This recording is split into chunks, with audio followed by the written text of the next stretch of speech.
लोकसभा चुनावों की सुगबुगाहट तेज हो रही थी। इसी बीच ये ऐलान हुआ कि 22 जनवरी को राम मंदिर का उद्घाटन होगा।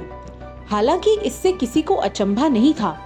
सभी को ये पता था कि पिछले 2 टर्म से मोदी की अगुवाई में सत्ता पर काबिज भारतीय जनता पार्टी के लिए अयोध्या में राम मंदिर निर्माण 2024 चुनाव का सबसे बड़ा चुनावी मुद्दा होगा। हालांकि मंदिर का निर्माण पूरी तरह से नहीं हुआ था। कई साधु संतों के विरोध के बावजूद भी हड़बड़ी में लोकसभा चुनाव से पहले तारीख रख दी गई और अधूरे बने मंदिर में प्राण प्रतिष्ठा कर दी गई। मंदिर बनने का फैसला भले ही सुप्रीम कोर्ट से आया हो, लेकिन बीजेपी फ्रंट फुट पर खेल रही थी।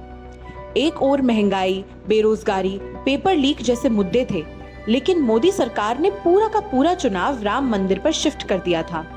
मंदिर निर्माण का पूरा माहौल बनाया गया कि अब देश में राम राज्य आ चुका है और अब बीजेपी को 400 सीटें दो ताकि बाकी काम पूरा कर लें। राम मंदिर को लेकर भाजपा के लोग इतना ओवर कॉन्फिडेंस में थे कि जिस राज्य में मंदिर बना है उस उत्तर प्रदेश की 80 में से 80 सीटें जीतने का दावा करने लगे। एक तो मान रहे हैं ना कि काशी हम जीत रहे हैं, इसके बाद वो कहेंगे गोरखपुर भी इसमें आ जाएगा, फिर वो कहेंगे कि मैनपुरी, कन्नौज, आजमगढ़। तो ये सब जब बीजेपी के हिस्से में हैं और एनडीए के पार्ट हैं तो स्वाभाविक रूप से 80 सीट बीजेपी के। यूपी में हर ओर राम नाम के झंडे लगा दिए गए, हर तरफ राममय माहौल था। यहाँ तक कि भाजपा नेताओं के चुनावी प्रचार में विकास और रोजगार के बजाय सिर्फ यही गाना बजने लगा, जो राम को लाए हैं हम उनको लाएंगे। यानी कुल मिलाकर भाजपा को ये उम्मीद थी कि वो अयोध्या के सहारे पूरा देश फतेह कर लेगी। लेकिन नतीजे आने के बाद पैरों तले जमीन खिसक गई। सरकार बनाने के लिए 272 सीटें चाहिए होती हैं, भाजपा 240 पर सिमट गई।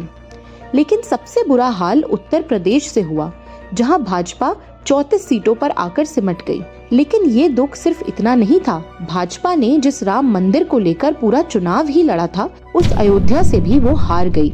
यहाँ समाजवादी के प्रत्याशी ने 50,000 से ज्यादा वोटों के अंतर से जीत दर्ज की। सिर्फ अयोध्या ही नहीं, उसके आसपास की सीटें भी गंवा दी।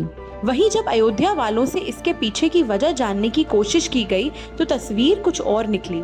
जिस अयोध्या के नाम पर भाजपा वोट मांगती रही, वहाँ के लोग परेशानी में जी रहे थे।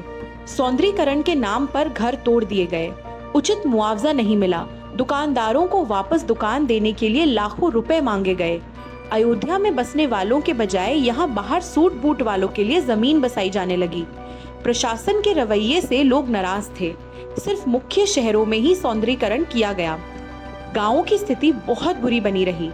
वहाँ के भाजपा सांसद कभी लोगों का हाल जानने नहीं आए। अच्छा है, अयोध्या में मंदिर बन गया, अच्छा है। अब यहाँ पर हम लोगों को घर मिल जाए, हर चीज का सुविधा हो जाए। उतना जो कमाई है नहीं, धंधा है नहीं, कोई मजदूरी करते हैं तो हम लोगों का खर्चा भी नहीं चल पाता, तो घर कहाँ से बनवाएंगे। और जो लड़के अभी एजुकेशन जो पढ़ रहे हैं उनको वैकेंसी नहीं आ रही पढ़ाई की और जो है जॉब की, तो उसलिए जो है लड़के मतलब लोग नाराज थे यहाँ के, हमारे उत्तर प्रदेश के। अभी पिछले दिनों जब चौड़ीकरण के नाम पर तोड़फोड़ किया जा रहा था, सैकड़ों मंदिर मकान तोड़ दिए गए, लोग बेघर कर दिए गए। सरकार ने कहा कि आपको फिर पुनः स्थापित किया जाएगा व्यापारियों को यहाँ के, लेकिन उनको स्थापित करने के बजाय उनसे लंबी रकम की मांग की गई। जो अयोध्या में जो तोड़-फोड़ हुआ उसमें हम भी देखने जाते थे। वहाँ पर न प्रतिनिधि कोई नहीं आता था शासन की तरफ से, और जो भारतीय जनता पार्टी के न विधायक जी आते थे कभी, न सांसद जी आते थे, भले विपक्षी लोग आते थे, विपक्षी पार्टियां।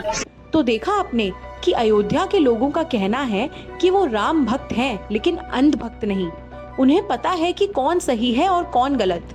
कुल मिलाकर भाजपा को मिली सीटें और खासकर अयोध्या से आए नतीजों ने पूरे भारत में संदेश दिया है कि अब लोग भाजपा के हिंदू मुस्लिम राजनीति से ऊब चुके हैं और वो वाकई में जनहित के मुद्दों पर वोट देंगे।